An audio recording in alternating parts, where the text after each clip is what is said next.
Space, the final frontier, to boldly go where no man has ever gone before. Well, unless you have visited Hollywood studio sets and NASA facility buoyancy pools where all fake space is filmed.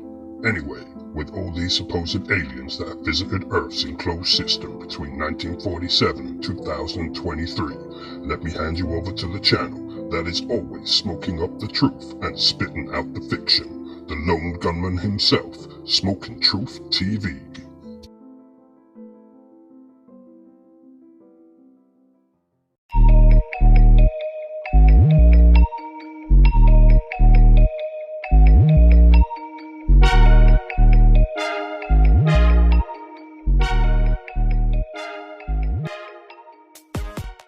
Shalom everyone, and welcome to Smoking Truth TV. This is episode 16, and the title for this video is UFOs and the Fake Alien Deception, Part 3, Endgame. If you haven't had a chance to watch Part 1 and 2 yet, please pause this video and watch these videos first, just so you can catch up on what we have mentioned so far. You may have noticed there was a small mistake in episode 1 where I crossed wires between Nixon and Ronald Reagan, but to be honest, they all played their part as the one world politician anyway, and they're all puppetized slaves to the same tiresome puppet master. We finished part 2 talking about the mystery military spy plane called the TR-3B, and we also looked at some old government man-made flying machines that were being used since the late 1940s. But if the truth be told, these types of craft have been built and been in production for well over the last 100 years or so, and if you were to go further back in history, you will find that there have been reports of flying crafts well over 500 years ago, and looking at the Egyptians and other ancient cultures tells us all too well that it's been even longer than that. So let's now continue our journey as we now look at some scientists and inventors from the early to late 1900s and see who were the real brains behind some of these flying UFOs that people have reported seeing worldwide. So if you have your notepads and pens at the ready, let's dive straight in. If we were to research people like Otis Carr, we would quickly learn that he was an inventor who designed an anti-gravity spacecraft using free energy. It says here, Otis Carr invented an anti-gravity spacecraft and free energy device using Tesla's designs. It goes on to say Carr was born in West Virginia in 1904. He left school at the age of 13 and self-educated himself. He met Tesla for the first time in Manhattan in 1925 while working as a hotel clerk. The two men talked about developments in technology and discussed energy productions. Carr, who reportedly discovered free energy, was inspired by Tesla. Later in life, Otis would invent the Ultron electric accumulator to power a flying saucer based directly on Nikola Tesla's description and studies, described as Fourth Dimensional Space Vehicle, or the OTC X-1 spacecraft. Only question is, where is it now? As it turns out, this is the design that this article was talking about, and it becomes all too obvious where it ended up. Like I said, these things have been in place for a very long time, but there is also another inventor who you might like to look into, and that would be Alexander G. Weigers. He was the inventor who designed the Discopter, and again, just like with Otis Carr, he was unallowed to process his ideas and the project was promptly shut down. And I'm sure most of you all know about Nikola Tesla's invention. His end goal was for all families and homes to have one of these instead of the basic family car. And of course, all these flying cars or crafts were all able to be operated from the free energy by tapping into the ether. Some people may ask, well, how do these crafts fly? How does anti-gravity work? Well, there is more than just one way. A couple of ways would be magnetic levitation, or quantum locking if you will, or we could even look at the natural electrostatics coming from the Earth. But here is some information I came across while researching this topic. I found this article very interesting. It says, how the anti-gravity device works. Starting on the left, it says, a one-stone object would lose 4.6 ounces of its weight through shielding effect of the device, whole assembly cooled with liquid nitrogen. On the right, it says, ring of superconducting ceramic containing barium copper oxide spinning at 5,000 revs per minute. It says at the bottom left here, solenoids used to put magnetic field around ring. and next to it it says 3 solenoids which allows ring to levitate magnetically. The size of this design is 12 inches in diameter. But let's now bring this up to speed to the 1990s with another scientist who was working on anti-gravity. I have talked about this man before in a previous video, but I thought he's definitely worth a mention again as we're talking about UFOs, and his name was Viktor Grubunov. It says here, unbelievable fact. In the 1990s, a Russian scientist and entomologist named Viktor Grubunov uncovered something incredible while examining the wings of a beetle. What he found was that they actually displayed anti-gravity properties, which led to the discovery that beetles don't fly but rather levitate. This was even aired on local Russian TV stations. This would not be possible without Earth's electromagnetic field. But the crazy part is, Viktor attached hundreds of beetle wings to a platform and using a control mechanism was able to get 3 to 6 feet off the ground and travel at high rates of speed. Following his discovery, his work was seized by the Russian government and Grubunov passed in 2001. Years later, videos emerged of the Russian military testing anti-gravity devices. Beetles, hey? But they're not the only creatures that can levitate. Here is something else I have mentioned in the past. So it says here, did you know bumblebees do not fly? While it appears they do, what is actually being witnessed is something called acoustic levitation. Inside a bumblebee there is a hollow cavity next to the larynx. When they beat their wings, they begin to resonate energy within this cavity. Once that resonance matches the 7.83 Hz of Earth's magnetic field, it becomes a free agent surrounded in an electromagnetic envelope, enabling levitation. But of course, looking into these subjects would lead you to investigate the pyramids of the ancients and the power of the gold capstones. But Smoking Truth, they don't have gold capstones anymore. Yeah, and I wonder why that is. I guess now would be a good time as any to talk about these mystery metallic balls that have been reported floating in the sky across the plane. Here, I will show you what I mean. So if you have been paying attention over the last 6 months or so, you would have noticed that there have been videos and photos like this of these mystery metal balls floating about in our skies that have been posted all over the internet. YouTube is flooded with them. I speculate that they're a mixture of helium balloons that contain some kind of drone technology. I also find it strange that most of these reports came out just after this event that was in the news in January this year. I mean, after all, NASA have had these kind of things in the sky since the early 1960s. The thing is, these types of drones were already shown to the public in an old 1980s movie called They Live, and were designed to spy on the public. And of course, it leaves the public wondering, who are you, little fella? Not nice. But sadly, most of the public do not have their Rowdy Piper glasses on, and are unaware that they have been manipulated for a very long time. I mean, if they did wake up, they would probably stop following people like Elon Musk, the guy who wants to colonise Devon Island. Sorry, I'm getting my words wrong again today. I mean Mars. Here's a fun fact. In 1952, Wernher von Braun wrote a book called Project Mars, in which he imagined that the human colonist on Mars would be led by a person called Elon. The full title of this book is called Project Mars, a technical tale by Wernher von Braun, and just like I mentioned, it was written in 1952 and acted out by FakeX in 2019. Looking at the cover of the book written in 1952, we can see that the so-called spaceship on the cover is identical to Elon's 2019 firework, and with a quick search you will find that there are many articles talking about this book. This one says, German engineer predicted Elon would conquer Mars in a 1952 novel. And this one, Elon Musk's first name shows up in a 1952 book about colonising Mars. Okay, so it said 1953 in that last article, but it still doesn't change the facts of the truth. Anyway, that was a very brief rundown regarding the man-made UFOs to compare to actual UFOs that look like moving stars or electric jellyfish. But the only thing that leaves me scratching my brain is, where did these inventors get their information from to be able to come up with these concepts? And could it have came from the consciousness of the plasmatic ether? I will leave you to ponder over that idea as we move on to the next subject.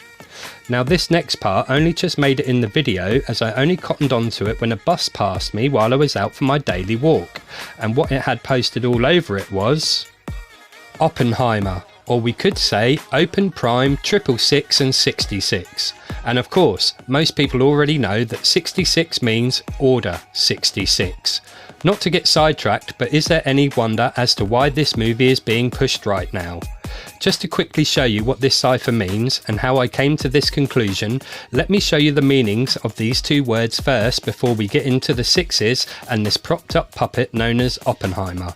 Open. Definition and meaning. Open as an objective, having no enclosing or confining barrier, accessible on all or nearly all sides.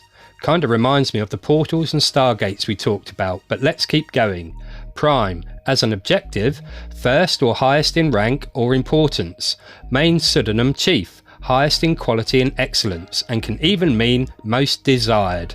Looking at the two letters left over, we have H and E. That would then give you the numbers 8 and 5. And as I've mentioned before, 8 is code for 33. So if we then added 3 plus 3, we would have 6. And 5 sixes would equal to 666 and 66. We could even say he opened Prime, and then that would translate to the code Stargate. Bit of a stretch, you think? Well, let's now take a look at a document that not many people seem to know about. Now, some people claim that this document isn't genuine, as there are a few small spelling mistakes. But to be honest, what would you expect from a blumbering idiot like Einstein? But putting his easily debunkable theory of relativity aside, let's take a look at this document. So it says here, Einstein and Oppenheimer's secret document about ETs. It continues to read, the following top secret document by Albert Einstein and the one robot he opened Prime, aka Oppenheimer, addressed the problem of extraterrestrial beings landing on Earth. Note, it was written in June 1947, which was 1 month before the Roswell Daily Record newspaper published the story that was on July 8, 1947, about the infamous UFO crash in Roswell, New Mexico. The copy was not sharp enough to easily read, so we retyped it but did no editing. You will find that even Einstein made spelling and grammar mistakes, or perhaps a secretary under enormous pressure to get the job done made the mistakes. Top secret, draft, June 1947, relationships with inhabitants of celestial bodies. Relationships with extraterrestrial men present no basicality new problem from the standpoint of international law, but the possibility of confronting intelligent beings what do not belong to the human race would bring up problems whose solutions it is difficult to conceive. In principle, there is no difficulty in accepting the possibility of coming to an understanding with them, and of establishing all kinds of relationships. The difficulty lies in trying to establish the principles on which these relationships should be based. And this last bit says, in the first place, it would be necessary to establish communication with them through language or other, and afterwards as a first. And like the document mentioned at the beginning, this was written 1 month before Roswell. Here's the official document if you want to track it down and try and read it for yourselves, but as for me, I believe that this document was just a priming technique for the events that were shortly to follow. So who is Oppenheimer? Well, if you go searching, you will be fed with the narrative that he was the world's greatest nuclear physicist inventor who was responsible for creating the atomic bomb. Here, let me show you what they push. This article reads, J. Robert Oppenheimer, Nuclear Museum. It continues with, J. Robert Oppenheimer, 1904 to 1967, was American theoretical physicist. Okay, let's pause there for just a second. So he believed in pseudoscience, not real science. Okay, got it. Let's continue. During the Manhattan Project, Oppenheimer was director of the Los Alamos Laboratory and responsible for the research and design of the atom bomb, aka Large Napalm Blast. He is often known as the father of the atomic bomb. By the time the Manhattan Project was launched, and you can go and read the rest of this article for yourselves if you wish, but it's my opinion that he is more likely the father of lies. And why would I say that? Well, mainly because of this. Illuminati hoax. Nuclear bombs do not exist.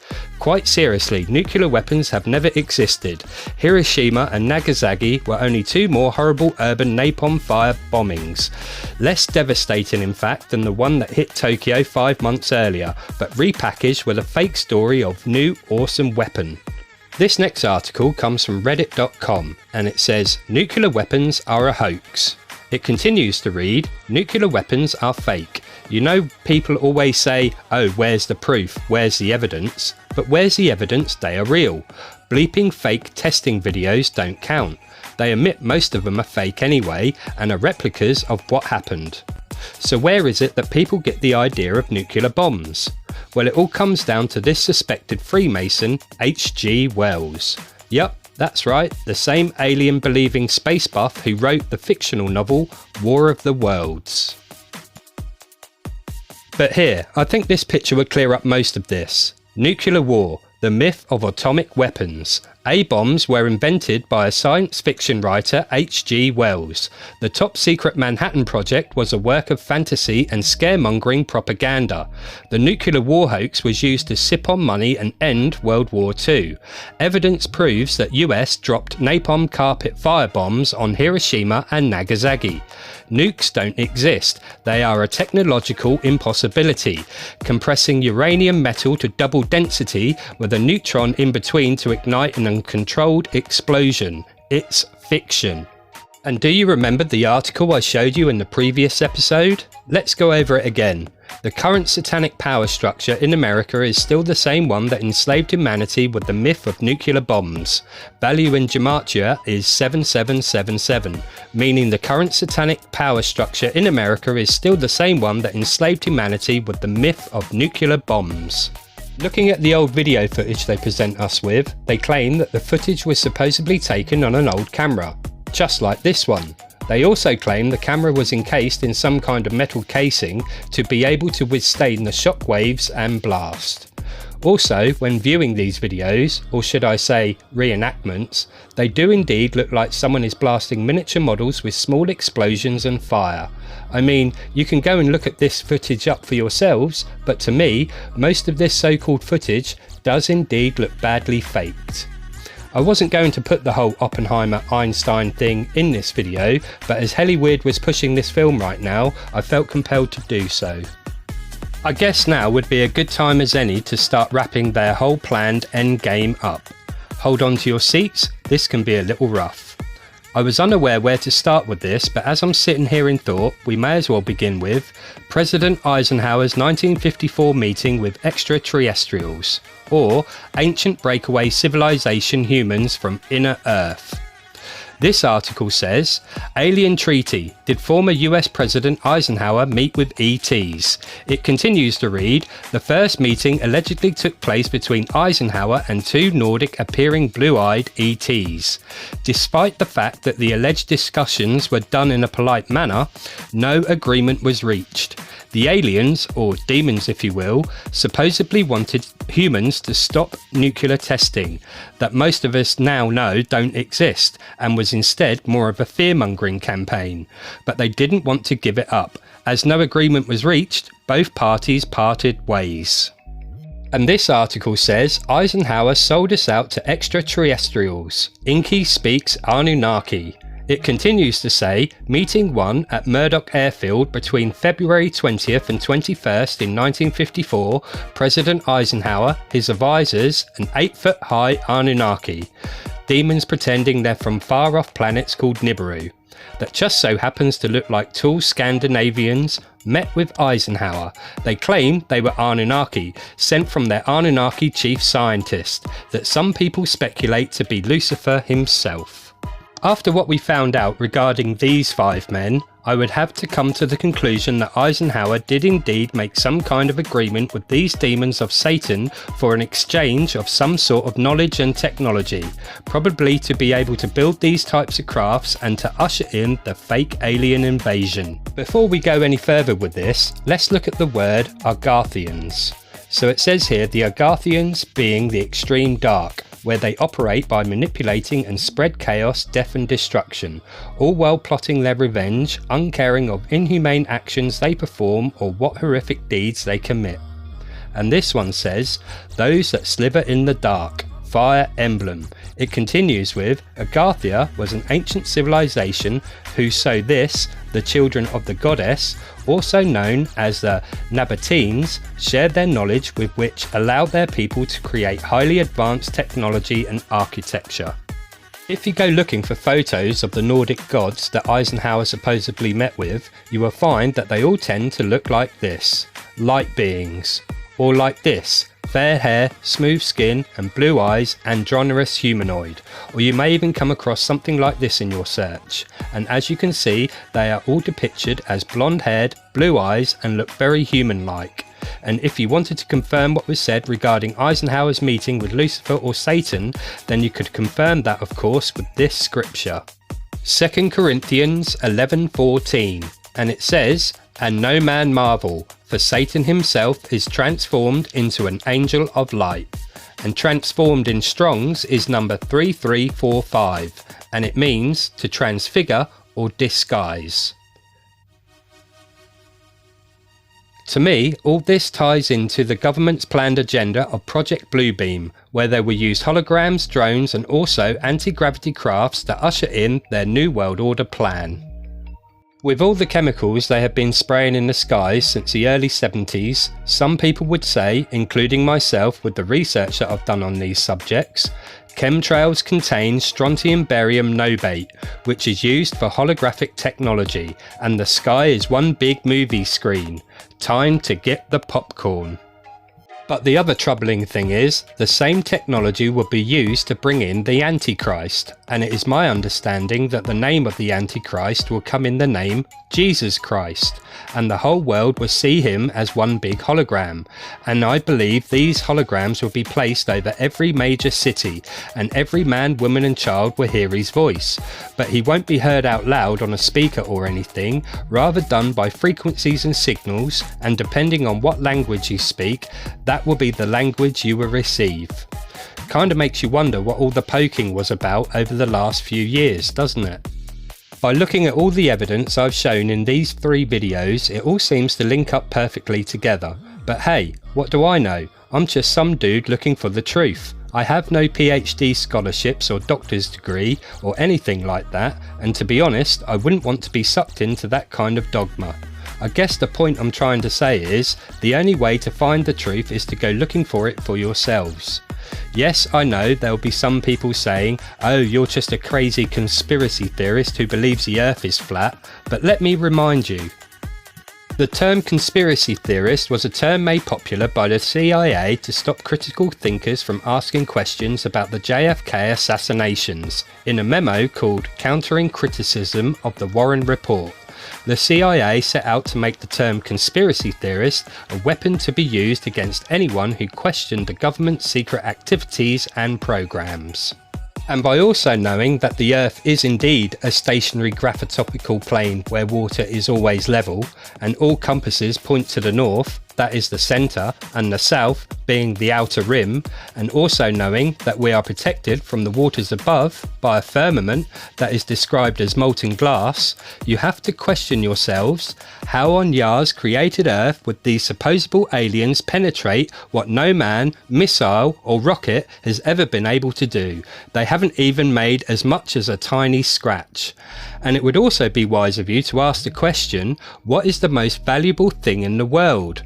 And the answer, of course, is you are, because you are the centre of Yah's creation. You are not on a spinning ball hurling through a vast godless Big Bang universe. Yah created you, and you are on a stationary flat plane as described in the scriptures, and once you come to that realisation, your brain will be boosted up a few levels and you will start to figure out just what this world really has to offer. Anyway, I think I'll stop there for today. Who knows, I may even do a part 4 in the future with an in-depth look at scripture and documents, like how the declassified document 6751 is connected to this scripture.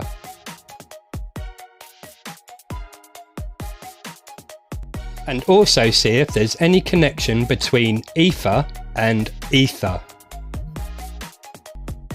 I guess you could say this is one of them never-ending topics really, but in the meantime, if you did enjoy this video, please hit the thumbs up button and also subscribe for future content. As I've said before, I'm not an expert on any of these topics, I'm just a frustrated man trying my best to figure out what is actually going on in this beautiful world that was created for you and me. And regarding everything I've spoken about in this 3-part presentation, please go and research it all up for yourselves. And if you have any interesting information regarding these topics we have spoken about, by all means, please post your comments below. I know the truth is out there, and someday, sometime soon, with Yahuwah's help, I know I will find it. Take care out there, brothers and sisters, and I'll talk to you all again soon for some more Smoking Truth TV.